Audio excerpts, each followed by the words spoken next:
ওম ষোড়শী পুজো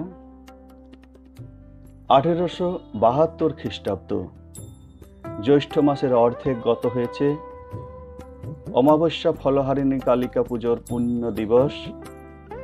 ঠাকুর শ্রী শ্রী জগদম্বাকে পুজো করবার মানসে বিশেষ পুজোর আয়োজন করিয়েছেন। ওই আয়োজন কিন্তু মন্দিরে না হয়ে তাঁর ইচ্ছানুসারে গুপ্তভাবে তাঁর গৃহেই হয়েছে। পুজোকালে দেবীকে বসতে দেবার জন্য আলিম্পন ভূষিত একখানি পিঁড়ি পূজকের আসনের দক্ষিণ পার্শ্বে স্থাপিত হয়েছে। দেবীর রহস্য পুজোর সকল আয়োজন সম্পূর্ণ হতে রাত্রি 9টা বেজে গেল। শ্রীমতী মাতা ঠাকুরানীকে পুজো কালে উপস্থিত থাকবার জন্য ঠাকুর বলে পাঠিয়েছিলেন। মাও ওই কক্ষে এখন এসে উপস্থিত। ঠাকুর পুজোয় বসলেন। ঠাকুর এবার আলিম্পন ভূষিত পিঠে শ্রী শ্রী মাকে উপবেশনের জন্য ইঙ্গিত করলেন। মন্ত্রমুগ্ধার ন্যায় তিনি এখন পূর্বমুখে বসা ঠাকুরের ডান দিকে উত্তরমুখী হয়ে বসলেন। সম্মুখস্থ কলসের মন্ত্রপুত বাড়ি দ্বারা ঠাকুর বারংবার শ্রী শ্রী মাকে যথাবিধানে অভিষিক্তা করলেন। অতঃপর মন্ত্র শ্রবণ করিয়ে ঠাকুর এখন প্রার্থনা মন্ত্র উচ্চারণ করলেন। হে বালে, হে সর্বশক্তির অধীশ্বরী মাতো, ত্রিপুরা সুন্দরী, সিদ্ধিদ্বার উন্মুক্ত করো, এর শরীর মনকে পবিত্র করে এতে আবির্ভূতা হয়ে সর্বকল্যাণ সাধন করো।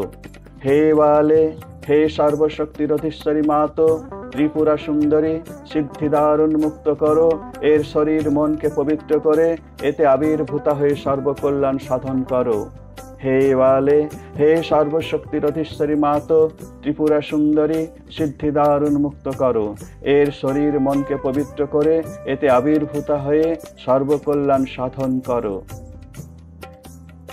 অতঃপর শ্রী মায়ের অঙ্গে মন্ত্র সকলের যথাবিধানে ন্যাসপূর্বক ঠাকুর সাক্ষাৎ দেবী জ্ঞানে তাকে ষোড়শোপচারে পুজো করলেন এবং ভোগ নিবেদন করে নিবেদিত বস্তু সকলের কিয়দংশ স্বহস্তে শ্রীমার মুখে প্রদান করলেন।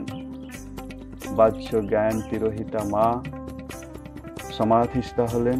শ্রী শ্রী ঠাকুরও অর্ধবাহ্য দশায় মন্ত্র উচ্চারণ করতে করতে সম্পূর্ণ সমাধিমগ্ন হলেন। সমাধিস্থ পূজক সমাধিস্থা দেবীর সাথে আত্মস্বরূপে পূর্ণভাবে মিলিত ও একীভূত হলেন। নিশার দ্বিতীয় প্রহর বহুক্ষণ অতীত হয়েছে। আত্মারাম ঠাকুরের এইবার বাহ্য সংখ্যার কিছু কিছু লক্ষণ দেখা গেল। পূর্বের ন্যায় অর্ধবাহ্য দশা প্রাপ্ত হয়ে ঠাকুর এখন দেবীকে আত্মনিবেদন করলেন। অনন্তর আপনার সাথে সাধনার ফল এবং জপমালা প্রভৃতি সর্বস্ব শ্রী শ্রী দেবী পাদপদ্মে চিরকালের নিমিত্ত বিসর্জন পূর্বক মন্ত্রোচ্চারণ করতে করতে শ্রী শ্রী মাকে প্রণাম নিবেদন করলেন। হে সর্বমঙ্গলের মঙ্গল স্বরূপে, হে সর্বনিষ্কর্ম নিষ্পন্নকারিণী, হে শরণদায়িনী ত্রিনয়নী, শিবগেহিনী গৌরী, হে নারায়ণী, তোমাকে প্রণাম করি, তোমাকে প্রণাম করি। হে সর্বমঙ্গলের মঙ্গল স্বরূপে, হে সর্বকর্ম নিষ্পন্নকারিণী, হে শরণদায়িনী ত্রিনয়নী, শিবগেহিনী গৌরী, হে নারায়ণী, তোমাকে প্রণাম, তোমাকে প্রণাম করি। পূজা শেষ হলো। মূর্তিমতী বিদ্যারূপিণী মানবীর দেহ অবলম্বনে ঈশ্বরীয় উপাসনা পূর্বক ঠাকুরের সাধনার পরিসমাপ্তি হল। তাঁর দেব মানবত্ব সর্বতভাবে সম্পূর্ণতা লাভ করল। শ্রী শ্রী মা ভাব রাজ্যে আরূঢ়া হয়ে ঠাকুরের পুজো, ভগবানের পুজো গ্রহণ করলেন। তার সাথে সকল সাধনার ফলও গ্রহণ করলেন। গুরুত্বপূর্ণ কথা হলো, এরপর দেখা গেল শ্রী শ্রী মা সর্বদা সর্বত্র সর্বক্ষণ সর্বজীবে ব্রহ্মবুদ্ধি রেখে চলেছেন। আজ ফলহারিণী কালিকা পুজো, ষোড়শী পুজোর পুণ্যতিথিতে মায়ের কাছে প্রার্থনা আমাদের সকলে সর্বজীবে সেই ব্রহ্মবুদ্ধি বিরাজমান হোক। শান্তি শান্তি শান্তি। হরি ওম তৎসৎ।